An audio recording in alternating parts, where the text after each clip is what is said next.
आज की कहानी शुरू करने से पहले आपसे एक छोटा सा सवाल। क्या आप तैयार हैं एक मजेदार सफर के लिए? बहुत समय पहले एक समृद्ध राज्य था जिसका नाम सूर्यमाला था। उस राज्य की रानी रानी अनन्या अपनी सुंदरता से अधिक अपनी बुद्धिमानी और दयालुता के लिए प्रसिद्ध थी। वो हर दिन प्रजा के बीच जाती, उनकी समस्याएं सुनती और न्याय करती। लोग उसे माँ की तरह मानते थे। रानी अनन्या का जीवन बाहर से जितना भव्य था, अंदर से उतना ही अकेला। उसके पति राजा विक्रम एक युद्ध में शहीद हो चुके थे। उस दिन के बाद से रानी ने अपने आंसू छुपाकर राज्य की जिम्मेदारियां अपने कंधों पर उठा ली थी। उसकी एक छोटी बेटी थी, राजकुमारी आर्या, जो उसकी दुनिया का एकमात्र सहारा थी। राज्य में सब कुछ ठीक चल रहा था, लेकिन महल के भीतर ही एक साजिश पनप रही थी। रानी का सगा भाई वीरेंद्र, जो पहले सेना का प्रमुख था, अब रानी की ताकत और लोकप्रियता से जलने लगा था। उसे लगता था कि राज्य पर राज करने का अधिकार उसी का है। धीरे धीरे वीरेंद्र ने अपने वफादार सैनिकों को अपने पक्ष में करना शुरू किया। उसने अफवाहें फैलानी शुरू कर दी कि रानी कमजोर है और राज्य को संभाल नहीं सकती। कुछ लोग उसके बहकावे में आ गए, लेकिन ज्यादातर लोग रानी पर भरोसा करते थे। एक दिन वीरेंद्र ने बड़ा षड्यंत्र रचा। उसने रात के अंधेरे में महल पर हमला करने की योजना बनाई, ताकि रानी और राजकुमारी को बंदी बनाकर खुद सिंहासन पर बैठ सके। उसी रात महल के एक पुराने सेवक ने रानी को इस साजिश की खबर दी। रानी अनन्या ने तुरंत समझदारी दिखाई। उसने बिना घबराए अपनी बेटी को सुरक्षित स्थान पर भेज दिया और खुद महल में ही रुककर हालात का सामना करने का निर्णय लिया। जब वीरेंद्र अपने सैनिकों के साथ महल में घुसा, तो उसने सोचा था कि रानी डरकर भाग जाएगी। लेकिन रानी तो सिंहासन कक्ष में खड़ी उसका इंतजार कर रही थी। उसकी आंखों में डर नहीं, बल्कि साहस था।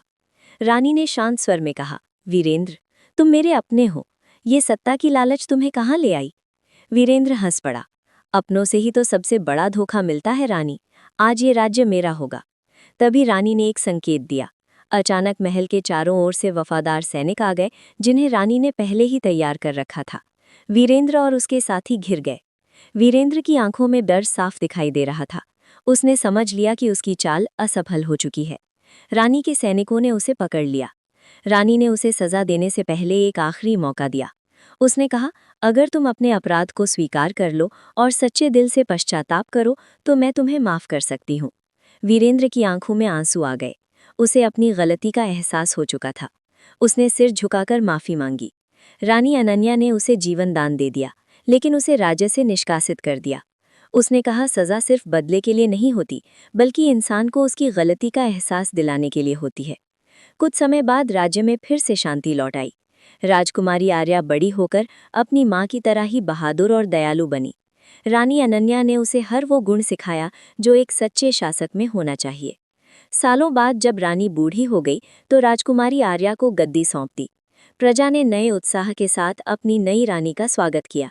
रानी अनन्या अपने जीवन के अंतिम दिनों में अक्सर महल की बालकनी में बैठकर राज्य को निहारती रहती थी। उसके चेहरे पर सुकून था, क्योंकि उसने अपना कर्तव्य पूरी निष्ठा से निभाया था। उसकी कहानी आज भी लोगों के दिलों में जीवित है। एक ऐसी रानी की कहानी जिसने अपनों के धोखे का सामना किया, लेकिन अपने साहस और बुद्धिमानी से हर मुश्किल को पार कर लिया। ये कहानी हमें सिखाती है कि सच्ची ताकत तलवार में नहीं, बल्कि धैर्य, समझदारी और दया में होती है। अगर आपको ये कहानी अच्छी लगी हो तो प्लीज़ इसे लाइक करके हमारा हौसला बढ़ाइए। और हाँ, ऐसे ही और कहानियाँ सुनने के लिए चैनल को सब्सक्राइब करना मत भूलिएगा। घंटी दबाइए ताकि अगली कहानी सीधे आप तक पहुँचे। तो मिलते हैं अगली कहानी में। धन्यवाद।